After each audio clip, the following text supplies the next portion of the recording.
चाचा सा करेंगे अब रोहित को एक्सपोज रूही के सामने। जी हाँ दोस्तों, सीरियल ये रिश्ता क्या कहलाता में आ चुका है धमाकेदार ट्विस्ट, जहाँ पे अब चाचा सा से नहीं सहा जा रहा कि जो जो रूही अभीरा और अरमान को बोल रही है, उसके बाद अब रूही ने तो अपनी सारी हदें पार कर दी, जिसके बाद अब चाचा सा को अपना मुंह खोलना पड़ता है और सच्चाई बोलनी पड़ती है और बताते हैं चाचा सा की जो भी हुआ है बच्चे की हेर फेर में, बच्चा जो एक्सचेंज हुआ है उसमें अरमान और अभीरा की तो कोई गलती ही नहीं है, बल्कि ये बच्चा तो खुद तुम्हारे पति ने अरमान को दिया था, क्योंकि तुम तो कोमा में थी और वो अकेला इसकी परवरिश नहीं कर पा रहा था, इसीलिए माँ की कमी महसूस ना हो कभी इस बच्चे को, इसीलिए उसने अरमान और अभीरा को ये बच्चा दे दिया था तुम्हारा। पर इस सब में अरमान और अभीरा की क्या गलती? जी हाँ दोस्तों, जहाँ एक तरफ आपको देखने को मिलने वाला है कि रूही को तो इस बात से भी दिक्कत है कि जब अरमान टूट के बिखर चुका है, वो उसे संभालने के लिए विद्या गई है, तो ऐसे में अब रूही विद्या पर ही भड़क पड़ती है और कहती है कि वाह माँ वाह, अभी भी आपको अरमान की लगी हुई है। अरमान ने जो मेरे साथ किया है, जो आप घर के वारिस और आपके पोते के साथ किया है, वो दिखाई नहीं देता। जहाँ पे अब रोहित बोलता है, अरे रोहित देख तो लो, भैया की हालत खराब है। तो वहीं अब रूही बोलती है कि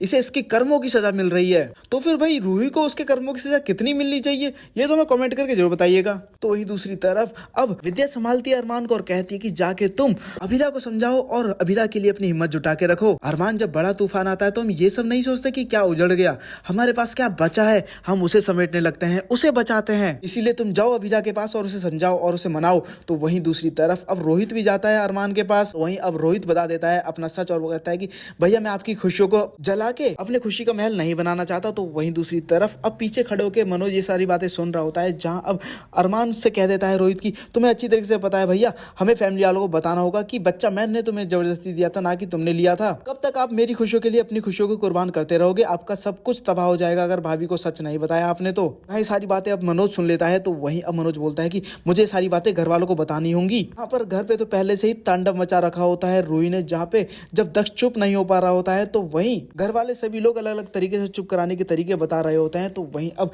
दक्ष तो चुप होता ही नहीं। तो जहाँ पे दोस्तों अब अभीरा को होश आता है और वो दक्ष दक्ष चिल्ला रही होती है और होश में आते ही वो अरमान के साथ पौधा हाउस आने वाली है, जहाँ पे अब जैसे ही उसे दक्ष की रोने की आवाज सुनेगी, वो दक्ष के पास जाने की कोशिश करेगी। तो वहीं रूही अभीरा को रोक देगी और तो और विद्या से उसने तो वादा ले लिया है कि अभीरा को दक्ष के आसपास भी नहीं भटकने देगी। तो जहाँ पे अब अभीरा मौके का फायदा उठाती है और दक्ष को गोद में लेके वहां से भाग जाएगी, जहाँ रोहित और रूही उसके पीछे पीछे भाग रहे होंगे, मगर अभीरा फटाफट ऑटो पकड़ती है और वहां से भाग जाती है। जहाँ दोस्तों आपको देखने को मिलने वाला है कि एक तरफ अभीरा को गुंडे घेर लेते हैं, तो वहीं क्रिश और अरमान दोनों मिलकर अभीरा को बचाते हैं और उन गुंडों की धुलाई कर देते हैं। जहाँ पे अब अरमान घर वापस लेकर जाने वाला है। तो वहीं दूसरी तरफ अब जो उल्टा सीधा बोल रही होगी रूही, तो अब उसकी सारी हदें पार होते हुए देख चाचा सा से सहा नहीं जाएगा और चाचा सा ऐसे में रूही को रोहित का सारा सच बता देंगे और बता देंगे कि अरमान ने बच्चा नहीं बदला था, बल्कि तुम्हारे पति ने खुद थमाया था, क्योंकि तुम तो कोमा में थी, तुम्हारा तो कुछ पता नहीं था, इसीलिए ताकि बच्चे को माँ की कमी महसूस ना हो और अभीरा को बच्चे की कमी महसूस ना हो, इसीलिए तुम्हारे ही पति रोहित ने अरमान को जबरदस्ती इस बात के लिए मनवाया कि